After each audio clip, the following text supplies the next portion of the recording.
आज के इस बड़े कार्यक्रम में मेरे साथ कौन कौन जुड़ रहा है। स्वागत करिए आलोक शर्मा, कांग्रेस पार्टी के प्रवक्ता नेता, doctor Sudhanshu Trivedi, member of parliament, प्रवक्ता भारतीय जनता पार्टी के, Somnath Bharti, former law minister, former MLA Delhi government के, उनका अभिनंदन है। अमित जमाई, समाजवादी पार्टी के नेता, प्रवक्ता, मेरे साथ इस चर्चा के अंदर जुड़ रहे हैं। फैज खान साहब, संयोजक राष्ट्रीय मुस्लिम मंच आरएसएस के हैं, उनका भी अभिनंदन है। तो आप तमाम लोगों का स्वागत है और जनता जनार्दन, नए साल के इस पहले पब्लिक डिबेट एडिशन में आपका भी अभिनंदन है। सुधांशु जी, आप अपने घर में नहीं समझा सकते, बाहर ज्ञान दे रहे हैं। कांग्रेस का मानना है कि सारी नफरत तो आप ही फैलाते हैं, आपसे मेरा ताल्लुक यह है कि आपकी पार्टी के नेता फैलाते हैं और फिर भागवत जी ज्ञान दे रहे हैं, मोदी जी ज्ञान दे रहे हैं। पॉइंटेड सवाल है। हम तो जो प्रधानमंत्री मोदी जी ने कहा है, सबका साथ सबका विकास, सबका विश्वास सबका प्रयास, उसमें साथ में रहते हैं और किसी सरकारी योजना में किसी को देने में किसी प्रकार की कोई कमी नहीं रखी है। और भले ही कोई वोट दे या ना दे, हेमंता विश्व शर्मा जी ने यहां तक कह दिया कि लोगों ने मुझसे कहा कि मैं किडनी दे दूंगा, वोट नहीं दूंगा, ठीक है, फिर भी उनको दिया जा रहा है। मुझसे ज्यादा, इससे ज्यादा उदारता नहीं हो सकती। मगर वो लोग हमसे कह रहे हैं कि हम लोग समरसता की बात नहीं करते हैं, जिनके लिए ओसामा जी थे, हाफिज साहब था, याकूब मेनन की जुडिशियल किलिंग हुई थी, अफजल हालात का मारा था, इशरत जहां बेटी थी, जाकिर नायक शांति का मसीहा था, भारत का सेना अध्यक्ष सड़क छाप गुंडा था, हैं? वो लोग आकर हमसे ये कह रहे हैं कि उनसे हमें शांति का, सौहार्द का पाठ पढ़ाना चाहिए और भारत तेरे टुकड़े होंगे इंशाअल्लाह वाले लोग भटके हुए नौजवान थे। वो तो एक सेकुलर ब्रिगेड थी, उसमें ऐसी कौन सी बात है। और सर तन से जुदा का नारा तो एक सुंदर सेकुलर संगीत था, इसलिए उसका विरोध करने की कोई आवश्यकता नहीं थी। इसको देखकर हमें पंचतंत्र की वो कहानी याद आती, मैं कैविएट लगा कह रहा हूं, किसी को व्यक्तिगत नहीं कर रहा हूं, जिसे कहते हैं रंगा हुआ सियार। वो जब अपना भेष बदल के आता है और प्रवचन देने लगता है तो सबको पता है कि कौन क्या करने आया। आज मैं हिंदू समाज से यह कहना चाहता हूं जी जी जी कि रामायण की कथा याद रखिए। जब सीता माता का हरण करने के लिए रावण आया था तो राक्षसी वेश में नहीं आया था, अपने असली वेश में नहीं आया था, साधु का वेश धर के आया था। तो आज भी बहुत सी ऐसी शक्तियां हैं जिनके अंदर कुछ और है और बाहर कुछ और, मतलब अंदर से कुछ और, बाहर से कुछ और नजर आते हैं। बाखुदा शक्ल से आगे आप खुद समझ पाते हैं। ओके ओके, जी जी जी। आलोक शर्मा, मोहन भागवत साहब को मैं कोट कर रहा हूं। मोहन भागवत कहते हैं जिस इलाके में आप रहते हैं वहां हिंदुओं को अपना आपके दोस्त होना चाहिए। हम सभी हिंदुओं को एक मानते हैं। दुनिया हिंदुओं के बीच जाति, भाषा, क्षेत्र और संप्रदाय के आधार पर देखती है। दुनिया जिनके बीच अंतर करती है, आपके उन सभी लोग दोस्त होने चाहिए। वो कहते हैं हिंदुओं में एकता जरूरी है और यही सेकुलरिज्म की सच्ची गारंटी है। सबसे पहले तो सभी को नववर्ष आया है, सबको बहुत बहुत शुभकामनाएं। लेकिन केवल हिंदुओं में एकता क्यों हो, क्या भारतीयों में एकता नहीं होनी चाहिए? मोहन भागवत जी को थोड़ी सी भी लज्जा नहीं आती, केवल एक वर्ग की बात करते हैं वो। क्या भारतीयों में एकता रहे, एक बयान नहीं आना चाहिए था? आपने कहा कि 2026 का ट्रेलर आ गया है और विजन पता नहीं क्या क्या चला रहे हैं अब टीवी पे। बड़ा दुर्भाग्यपूर्ण है कि अगर यही ट्रेलर है कि जो पिछले 70, 80, 100 साल से करते आ रहे हैं वही अगले साल भी करेंगे, डिवाइड एंड रूल, हिंदू और मुसलमान, तो ये ट्रेलर आने वाली युवा पीढ़ी के लिए खतरनाक है। इन्होंने बिल्कुल सही कहा कि कुछ लोग साधु के वेश में आते हैं। अब चुनाव से पहले कौन साधु के वेश में आता है वो पूरा देश जानता है। कभी किसी गुफा में जाके बैठ जाओ, किसी मंदिर में जाके माला लेके, और कभी कहीं पूरा देश जानता है कौन साधु के वेश में जाता है, जो अपनी एंटायर पॉलिटिकल साइंस की डिग्री भी नहीं दिखाता है, पीएम केयर फंड का हिसाब भी नहीं देता है, तो पूरा देश जानता है। और उसके बाद जब चुनाव में जाता है तो फिर 80-20 की बात करता है, शमशान कब्रिस्तान की बात करता है, रामजादे हरामजादे की बात करता है, ज़्यादा बच्चे वाले और भैंस खोल ले जाएंगे, मुजरा और मंगलसूत्र छीन ले जाएंगे, फिर उसकी बात करता है। तो सुधांशु भाई की बात पर मैं मोहर लगाता हूं कि ऐसे लोगों से सतर्क रहना चाहिए। देखिए पिछले कुछ दिनों से पहले मोदी जी ने आरएसएस को आईना दिखाया, बोला आ जाओ संसद में 10 घंटे चर्चा करते हैं वंदे मातरम पे।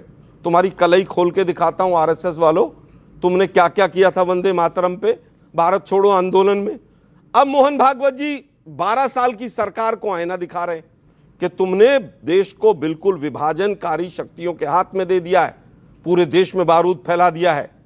देखिए, मोहन भागवत जी कहते हैं जातिवाद नहीं होना चाहिए।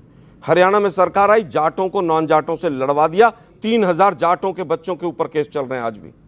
वहां पर राजस्थान में सरकार आई तो मीणों को गुजरों से भिड़वा दिया। महाराष्ट्र में सरकार आई तो मराठा वर्सेस नॉन मराठा कर दिए। भाई, जहां जाते हो वहां तो डिवाइड एंड रूल की बात करते हो आप लोग। अभी देहरादून की बच्चों, आप ही के साथ का एक बच्चा था MBA का, उसको पीट पीट के मार दिया, 4 दिन तक FIR नहीं हुई। और ये लोग कहते हैं एकता और समरसता। वो कहता रहा हाथ खड़े करके कि मैं भारतीय हूं, मैं चीनी नहीं हूं। और कौन लोग थे वो मारने वाले? किसकी सरकारें हैं? उड़ीसा में क्या हुआ? भाषा की बात भी आई है। उड़ीसा में एक बंगाली बोलने वाले को मार दिया। एक महिला थी जो प्रेग्नेंट थी 8 महीने की, 7 महीने की, उसको जबरदस्ती बांग्लादेश भेज दिया। सुप्रीम कोर्ट लताड़ लगाता है कि इसको वापस बुलाओ, ये तो भारतीय है। दुर्भाग्य यह है कि अमीर गरीब की खाई नहीं दिख रही, बेरोजगारी नहीं दिखाई दे रही। लॉ एंड ऑर्डर और पुलिस जाति और धर्म देखकर काम कर रहा है, बुलडोजर भी जाति और धर्म देखकर काम कर रहा है।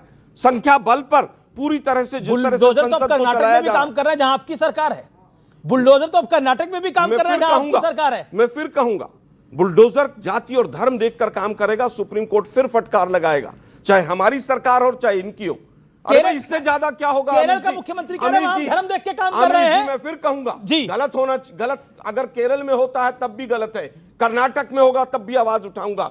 पर कर्नाटक में तो सरकार ही आपकी है। एक मिनट सर, कर्नाटक में तो सरकार ही कांग्रेस की है। मैं फिर कह रहा हूं, अगर गलत होगा तो वहां भी आवाज उठानी चाहिए। लेकिन दुर्भाग्य यह है कि जब चीफ जस्टिस ऑफ इंडिया को जाति देखकर जूता मारा जा रहा है, मोहन भागवत जी थोड़ी निर्लज्जता के साथ आप सामने आइए। आपके ही विश्व हिंदू परिषद का आदमी था वो, आपने क्या कार्रवाई की? देखकर जूता मारने वाला कौन था? कौन जाति कहां से आ गई बीच में? कौन तिवारी था वो? तो सर क्या बात कर रहे हैं? था वो? नहीं, ये बताइए सिंघल का कौन पिट्ठू था? क्या बात कर रहे हैं आप? वो अशोक सिंघल का पिट्ठू था कि नहीं था? अशोक सिंघल जी का पिट्ठू था। उसका जाति बैग की बात आपने कही, नहीं चलता, जाति की बात आपने कही। RSS का आदमी था वो। अच्छा सुनिए, जाति की बात बताना पूरे सोशल मीडिया पर डाला गया। अब सुनिए, दलित था इसलिए मार दिया। सुनिए, देश कहां जा रहा है? अभी बताता आप लोग प्रवचन अभी बताते हैं। 1971 की जीत किसने दिलवाई? बोलिए। सेना ने दिलवाई भाई, इंदिरा गांधी ने दिलवाई। इंदिरा गांधी जी का फैसला था। आप बच्चों में से आपको कितना पता उस समय भारत का डिफेंस मिनिस्टर कौन था? बताया नहीं। बाबू जगजीवन राम देश के पहले डिफेंस मिनिस्टर जो दलित समाज से थे। ढेले भर का क्रेडिट नहीं दिया गया उनको, तो आप बना सारा क्रेडिट केवल अकेले इंदिरा गांधी को। क्या गजब है साहब। अरे भाई, डिफेंस मिनिस्टर को क्रेडिट दे दो। सुनिए, सेना एक एक करके अभी एक दलित बनाया था बंगारू लक्ष्मण, वो बंगारू लक्ष्मण भी कहता पकड़ा गया, पैसे लेता पकड़ा गया। एक दलित बनाया था। बता रहे, सुनिए, परेशान नहीं होइए। और माइनॉरिटी की बात, ढाका में पैरा ट्रूपर्स उतारे गए, जो सबसे डेयरिंग ऑपरेशन था, उसको लीड करने वाला जो था वो जनरल जे जैकब, वो यहूदी थे। Chief of the eastern commander general Jagjit Singh Arora, वो सिख थे। और भारत के आर्मी चीफ जो थे उस समय जनरल सैम मानेकशॉ पारसी थे। तीनों माइनॉरिटी थे, उनको क्रेडिट नहीं। दलित रक्षा मंत्री, उसको क्रेडिट नहीं। सारा क्रेडिट केवल तेरा, मुझको अर्पण, क्या लागे तेरा, सब कुछ मेरे परिवार के लिए होना चाहिए। और जाति के लिए एक बात कहता हूं, जातियों में बांटने की राजनीति किसने की? अजगर। 4 जातियां हरियाणा में, इनके जमाने में 4 जातियों का नाम।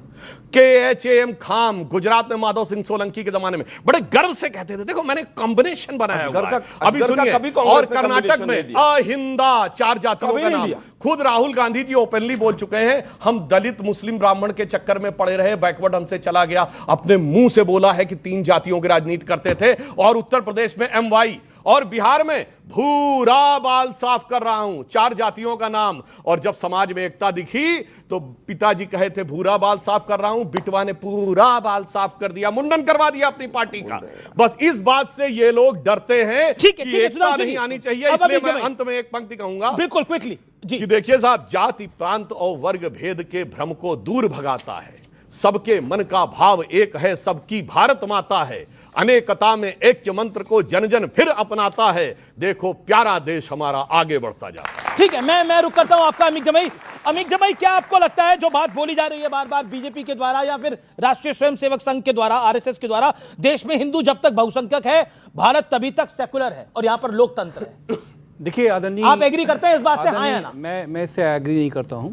समाजवादी पार्टी ये समझती है कि डॉक्टर मोहन भागवत जी को हर दिन बयानबाजी नहीं करना चाहिए।